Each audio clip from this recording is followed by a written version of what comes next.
What's up guys, it's Mark from Mazworx. Today we are demonstrating an install of one of our most popular items, the Mazworx timing chain tensioner. Alright, so first step on this install is to place the timing chain tensioner gasket and oil the O-ring. Those seal off the oil gallery, go into the second timing chain squirter. And you want to make sure you have some oil on it, that way it doesn't rip the O-ring when you install it.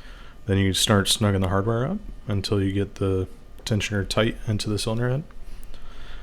And the most important part about installing this tensioner is to make sure that the piston lines up with the timing chain guide. If you have it misaligned and it's perpendicular to the guide, it could end up with having a bunch of slack later on after you've been driving the car. Once it lines back up and the piston turns, and that could lead to some serious consequences. The next step is to adjust the tensioner until the chain seems close to its final measurements. And once you've done that, you can measure the slack and make sure that it's at 1/4 inch of play. If you have it too tight, it'll end up chewing up the guides and wearing them prematurely. You'll start eating into the steel portion of it a lot sooner than you would expect it to.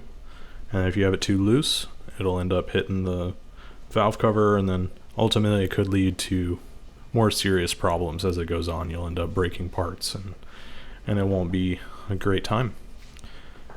And once you've got all that and you've got your timing chain at 1/4 inch, you can go ahead and snug the jam nut down, and then you're all set. Thanks for watching this video guys. Hopefully it's helpful. Leave a like and subscribe.